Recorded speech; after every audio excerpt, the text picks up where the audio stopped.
Olá, queridos alunos do Seminário Teológico Batista de Nova Iguaçu, neste primeiro semestre do ano de 2022. Hoje, eu, Davi Freitas de Carvalho, estou trazendo para vocês o que eu chamo de aula inaugural da disciplina Ética Cristã. Essa aula inaugural parte sempre de uma leitura, né? De uma citação. Essa citação produz as provocações que eu preciso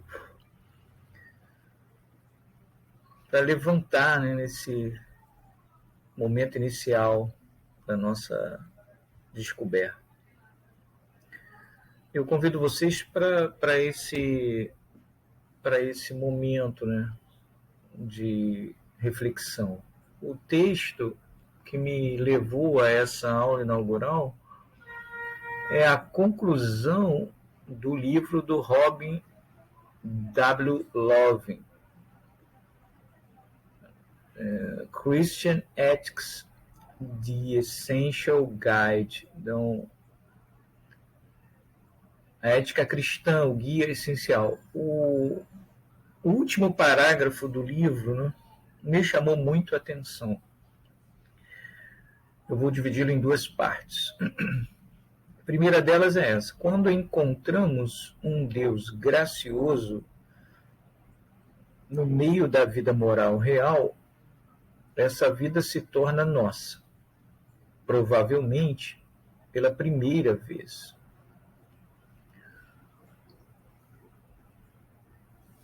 Aqui, se a gente pensar, né, que o homem pecador é escravo do pecado, né, não é livre. Então, é o encontro com a graça divina que pela primeira vez traz esse sentimento de liberdade. O texto continua dizendo: não precisamos mais vivê-la de acordo com o padrão de outra pessoa, mas podemos encontrar os objetivos e as virtudes que nos permitem viver uma vida boa em nossa própria situação, com as habilidades e limitações que realmente temos. Aqui fica muito claro que o padrão moral que nos guia, que serve de ajuste comportamental, né, tá na esfera do dever, daquilo que a gente acha que vai trazer para a gente a honra ao respeito do outro, né? Ser de uma forma que as pessoas nos admirem, né? Essa deontologia da moral, vinculada na virtude, na honra, nos objetivos nobres, né? A gente não tem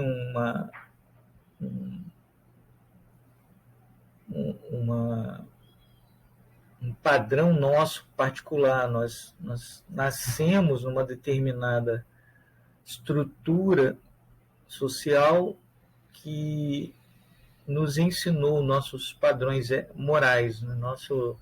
Nossos comportamentos são dirigidos por essa tradição, e nessa tradição cada pessoa ela é educada para alguns objetivos e para algumas virtudes. E esses objetivos e virtudes que essas pessoas têm porque pretendem viver bem, né? O bem viver, ou o viver feliz. Quando você é livre, você consegue, inclusive, criticar sua própria tradição, né, moral. Você não está vivendo mais de acordo com o padrão de outros, né? Você está pensando acerca da sua própria existência. Há habilidades que a gente desenvolve para isso, né? E há limitações em nossas nossas características pessoais. O Robin continua dizendo que, uma vez que você encontra o Deus gracioso e é livre, ele diz, somos livres para viver de acordo com as regras e os compromissos que tornam possível uma boa vida, em vez de tentar nos justificar para outra pessoa, pelas regras de outra pessoa. Então, em vez de a gente viver para satisfazer o outro, por achar que a gente é bonzinho, a gente tem a autonomia moral, racional, como ser, né, livre, para regrar a vida, né? E aí entra a questão da ética como um princípio de regramento e de compromisso com o outro, né? Princípios que são pensados, né, em busca de uma boa vida, não para mim, mas para tudo que me envolve, né? As pessoas, o mundo, os animais, as coisas, né? Então, nós estamos vivendo agora um drama, né? O mundo está vivendo um drama. Enchentes, secas, terremotos, tufões, maremotos, ou seja, a natureza agredida por nós, pela nossa incapacidade de gerenciar o mundo, né? Deus nos criou assim, mas como o homem domina a natureza para explorá-la, o que acontece? A natureza precisa se ajustar, né? Então, aquecimento global, derretimento das calotas polares, metano no ar. A natureza precisa se ajustar, né? Então, vírus que antes não existiam começam a aparecer porque essas entidades vivas, né, estão perdendo o seu espaço e estamos invadindo esse espaço e sofrendo as consequências disso, né?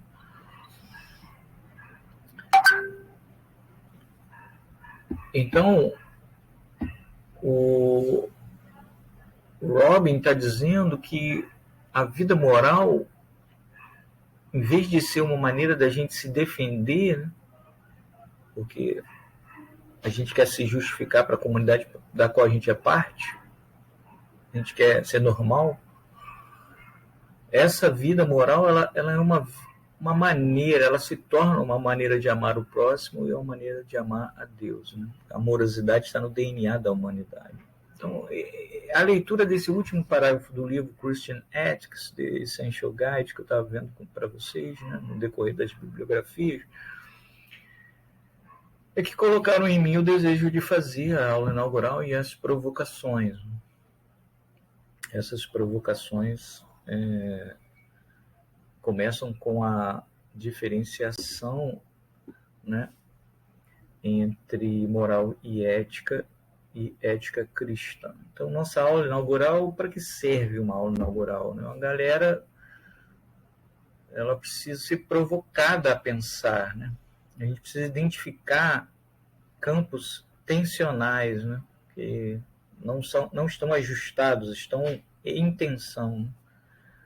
Nós precisamos conversar sobre os nossos esgotamentos, né? A moralidade enquanto uma defesa, a moralidade enquanto um jogo de empurra, né? Como uma obrigação, ela traz esgotamentos, né? E a gente precisa vislumbrar saídas desse labirinto moral, né, que a gente vive. Então, para isso serve uma aula inaugural. Espero que seja algo que possa trazer as provocações, as tensões, identificar os esgotamentos e propor saídas no decorrer do semestre para vocês. O conceito de moral ou moralidade começa na infância como uma fonte heterônima, um outro que nos parece maior que nós, né? A criança olha para o adulto, aquele ser gigante, aquele ser que determina as coisas, né? Então a criança é completamente dependente e sua moralidade ela é inicialmente heterônima. Então esse outro que nos define, que é respeitado por nós, né? Às vezes temido, porque respeito e temor, medo, né, são duas coisas diferentes. E às vezes os papais, em vez de serem respeitados como essa figura heterônima maior, são violentos, né? Então isso vai marcar a moralidade do ser humano, né? A heteronomia, esse outro que se coloca como fonte moral. Dependendo da sua criação, sua moralidade estará completamente comprometida. O conceito de moralidade está ligado a erro e culpa, porque já na origem o pecado e o sentimento de desolação trazido por ele, erro e culpa são peças do jogo moral, né? Indicar o culpado, indicar o erro e culpabilizar é moralismo. Os fariseus gostavam muito de fazer isso. Então, a moral está no âmbito do dever, quando a gente deixa de cumprir o erro, quando a gente é julgado por isso, a gente se sente envergonhado. Então, a moralidade está ligada a esse conceito de vergonha, de culpa. E isso também traz muitos problemas para nós, né? Então, o moralismo é muito negativo, às vezes, por causa da insistência do apontar o erro e de culpabilizar, né? Que traz desolação interior, né? E pessoal para o homem. O Labirinto do Fauno, né? Um filme que fala do fascismo, né?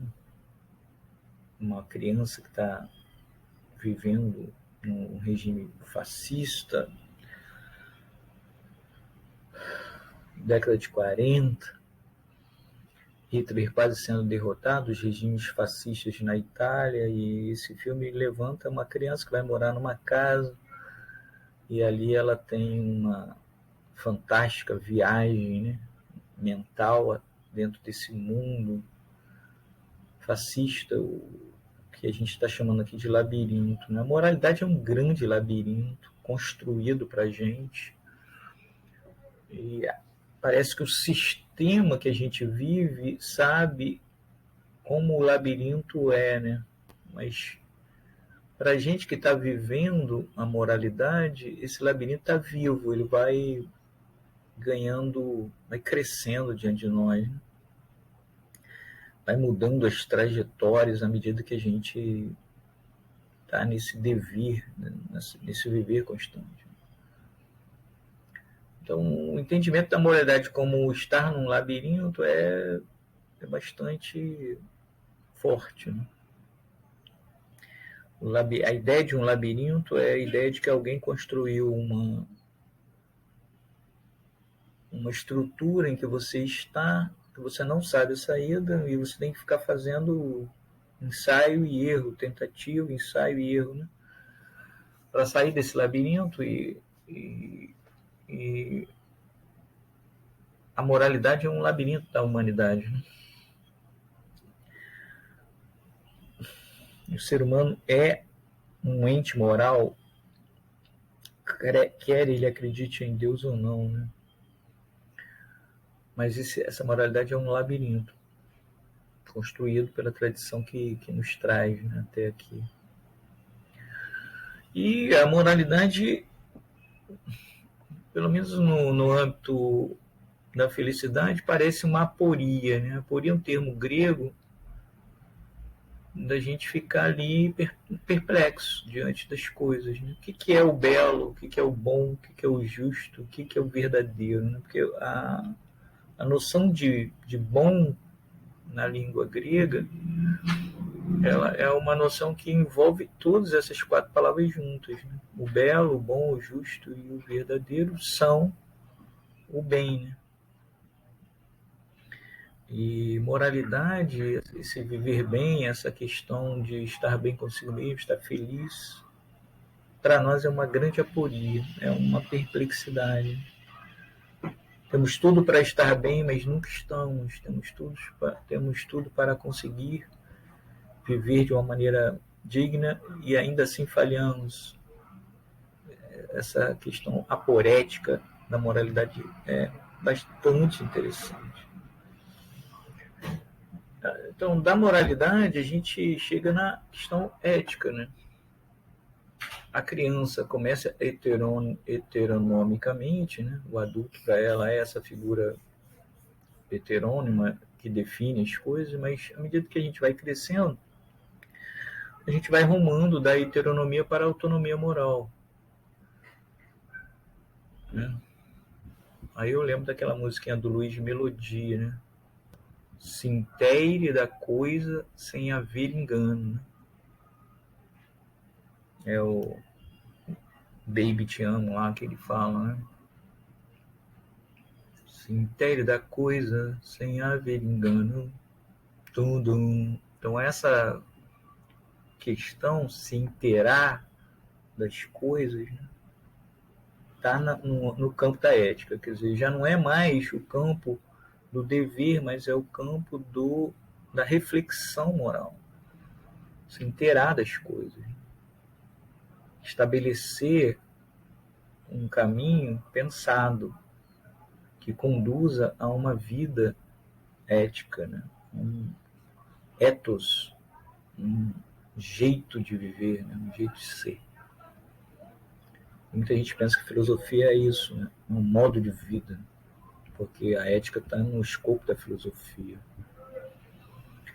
Ética envolve saber que você está com alguém no labirinto. Né? O labirinto não é só seu, é um labirinto do humano. Né? Nós não existimos à parte do outro, então esse estar com alguém no labirinto é a ética. A moralidade é o sentir-se num labirinto que alguém construiu para a gente andar nele, e esse labirinto está vivo na nossa frente, mudando aqui e ali, dependendo das forças circunstanciais, econômicas, políticas, religiosas, etc. Na ética, você se vê à luz do outro, então você está com alguém nesse labirinto. O labirinto da humanidade significa essa comensalidade, está todo mundo à mesa procurando o alimento que leve a esse bem viver. Né? E, pelo menos para nós, né, a amorosidade, a questão da fraternidade humana está no DNA da gente. Né?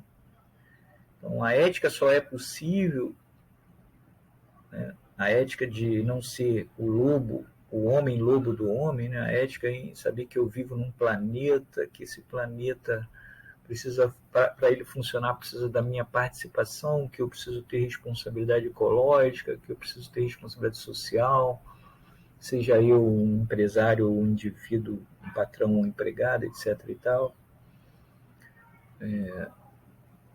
A ética precisa do amor, né? O amor está na essência, está no DNA do ser humano. Deus é amor. E, criados à imagem de Deus, o amor está inscrito em nós. E no decorrer do semestre, eu acredito que a gente deve tratar disso. Então, uma ética que caminha da heteronomia para a autonomia, que se inteira das coisas sem haver engano. A gente quer o conhecimento verdadeiro. Se há conhecimento, é verdadeiro. Então, Em filosofia, a gente percebe que o conhecimento conduz à verdade. O conhecimento conduz à crença. O contrário não ocorre. A crença não conduz ao conhecimento porque eu posso ter crença falsa. A crença não conduz à verdade porque eu posso ter crença falsa. Agora, conhecimento, não existe conhecimento falso. Se é conhecimento, é verdadeiro. Porque se for falso, não é conhecimento. Né? Saber que implica em verdade. A verdade tem que existir, senão não tem sentido conhecimento. Agora, o conhecimento leva à crença verdadeira, mas a crença não leva ao conhecimento, porque pode haver crença falsa. Essa volta não ocorre. Então a gente precisa entender que a ética está ligada a esse conhecimento verdadeiro das coisas morais, a reflexão profunda das coisas morais.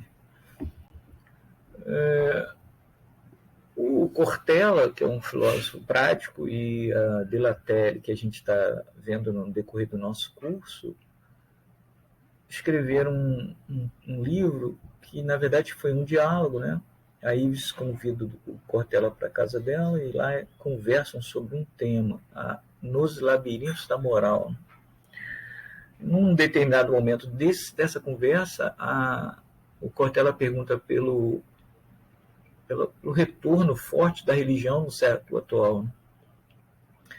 Aí você responde: a religião, concordemos ou não com ela, dá uma ética, dá um sentido. E é nessa definição da Ives que eu queria conversar com vocês sobre a ética cristã. Então, esse adjetivo, entre aspas, ele dá o sentido para a ética. Né? Então, a ética é pensar a moral, refletir sobre a moral, estabelecer os princípios morais, etc. Mas quando a gente fala de ética cristã, o que a gente está fazendo é dar um sentido para a ética, dar uma direção para a ética. E aí, assim, surgem as questões. Né? A ética cristã é bíblica ou neotestamentária? Porque a moral do Deus do Antigo Testamento, o Deus da ira, o Deus do castigo, e a moral do Deus do amor, o Deus da graça, né? Que o pessoal fala muito dessas oposições como se elas fossem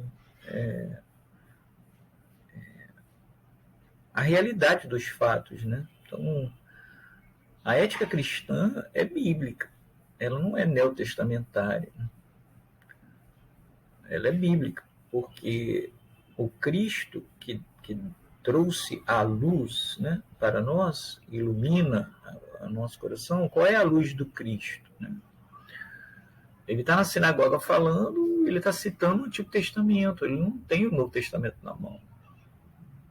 Então, a ética cristã, ela é heterônima, ela vem de fora, vem de um texto, vem de um escrito que chama Escritura Sagrada. A ética cristã não é neotestamentária. Então não dá para. Eu já ouvi pastores falando nos concílios, né, que a ética cristã dele é a das igrejas do Novo Testamento. Não. Nossa ética cristã é o Cristo, é a luz do Cristo, é a reflexão que o Cristo faz das Escrituras. Né? Então, em vez de perguntar pelo Antigo Testamento ou pelo Novo Testamento, nós perguntamos qual é o entendimento, qual é a luz do Cristo acerca da palavra, né? Como ele usa a palavra no sentido ético. Então, Jesus reinterpreta o Antigo Testamento à luz de sua pessoa e de sua obra. Então, a pessoa e a obra de Jesus compõem a luz da ética cristã. Não é especificamente neotestamentária, é cristã, ou seja, qual a luz do Cristo que é apresentado no Novo Testamento. Né? Os autores mostram como Jesus utiliza o Antigo Testamento para fazer suas proposições éticas. Então, a ética cristã é bíblica, mas ela está centrada no Cristo, ela não está centrada no Novo Testamento. o Cristo expresso no Novo Testamento faz uma interpretação do Antigo Testamento, que é o que ele tem na mão para fazer, e ele diz: hoje se cumpriu essa escritura. Ele está falando na minha pessoa e na minha obra. Então, a gente precisa da visão moral do Novo Testamento, porque o Cristo é apresentado nele. Então, quais são um dos livros que vocês verão, a visão moral do Novo Testamento traz uma proposta, 3 sentidos para a ética cristã: koinonia, comunhão; participação, coparticipação; stauros, grego para cruz, né? Estou crucificado com Cristo, vivo não mais eu, mas Cristo vive em mim. Morremos com Cristo. Essa noção é ética, né? E o kainektisis, que é a nova criação. Quer dizer, quem está em Cristo é a nova criatura. Então, a ética cristã se fundamenta nesses 3 pilares: koinonia, stauros, kainektisis. Muito interessante esse livro. No decorrer do curso, nós vamos apresentar algumas ideias ali, né? Agora, a ética cristã é um dever tanto heterônimo quanto autônomo, né? Deus espera de nós voluntariamente que a gente obedeça, não nos força a obediência, mas vem dele a ordenança. Então, é de outro, mas ao mesmo tempo é meu, né? É minha a ética que eu pratico. Quando eu, por exemplo, exigência, né? Exigências de responsabilidade, né? Muitos alunos meus acham que eu sou muito exigente. Eu sou exigente comigo. Eu preciso fazer o melhor, porque a ética cristã diz que se é ensinar, haja dedicação no ensino. Então, na minha ética, no meu devir, o outro, Deus, já me disse: se vai ensinar, dedique-se. Mas a dedicação é autônoma. É uma lei que eu preciso dar para mim mesmo. Porque senão eu vou ser um professorzinho qualquer. Mas se eu me dedicar, serei melhor a cada dia.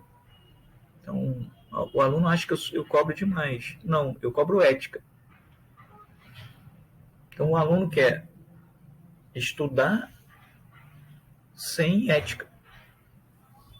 Se você, por exemplo, faz plágio do outro sem informar de onde está vindo sua frase, não é ético.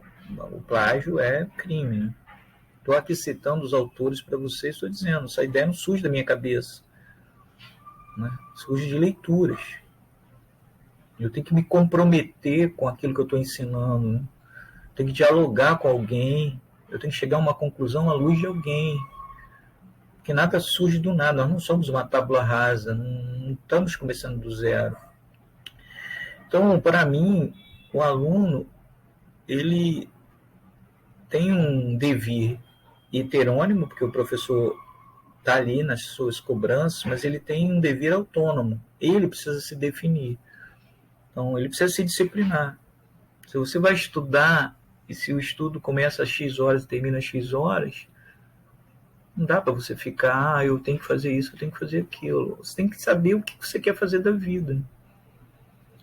Então, se é ensinar, haja dedicação no ensino. Então, se você quer se tornar um ministro, haja dedicação no ministério. E o ministério começa aí, onde vocês estão. Então, para mim, a ética cristã, ela é praticada nesses momentos em que a gente o aluno pode fingir que está na aula, ligar o computador, desligar a câmera e sair. A aula vai acabar, ele está ali presente, só não é ético, né? Mas como a ética, né, na verdade não existe, só existe a moralidade, ou seja, ele se defende fazendo parecer alguma coisa. Então, quando a gente faz a aparência das coisas, a gente está no campo da moralidade. A gente quer ser identificado de uma certa maneira dentro de certos padrões. Quando a gente está na ética, a gente está na contramão do que está, né, errado. Então,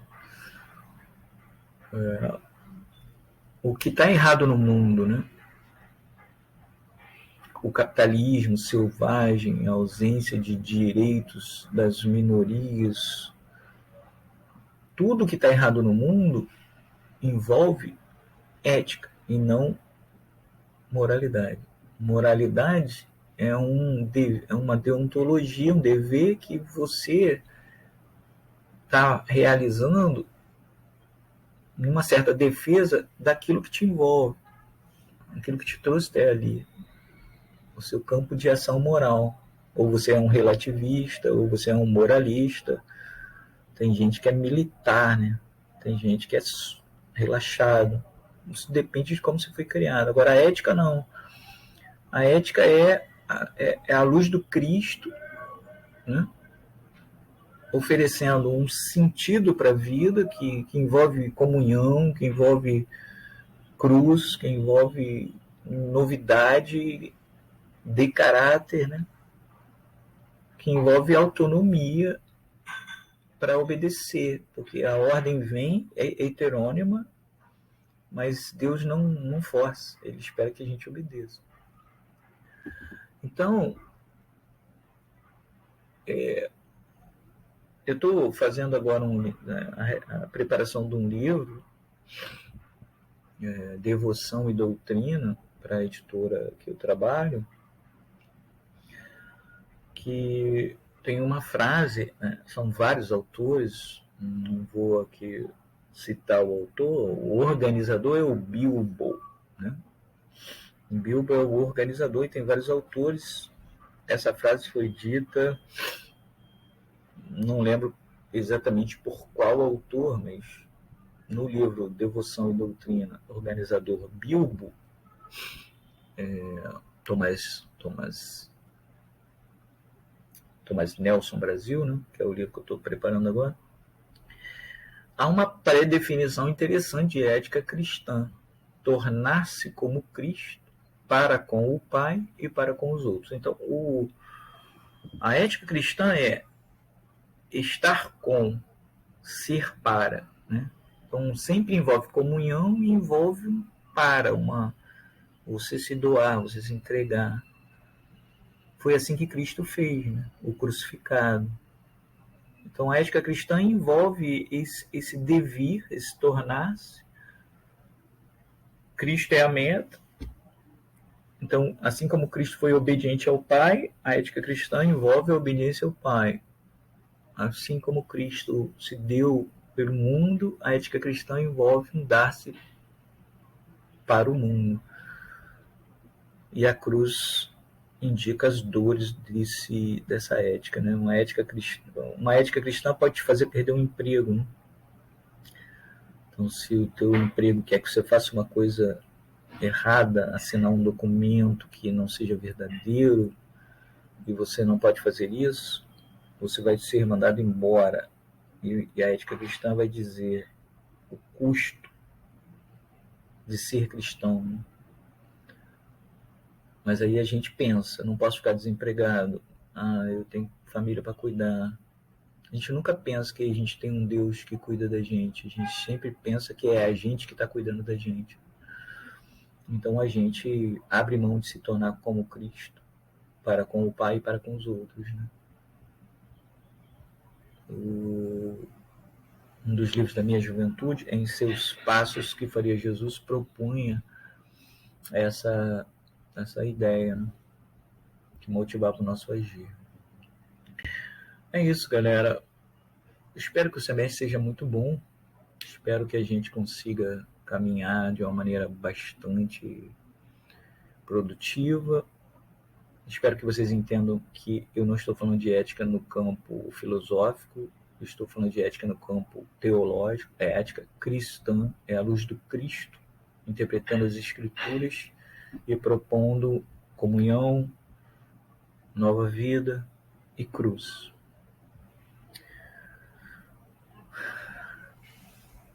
Eu sou Davi Freitas de Carvalho e esta é a disciplina Ética Cristã para o Seminário Teológico Batista de Nova Iguaçu. Fui!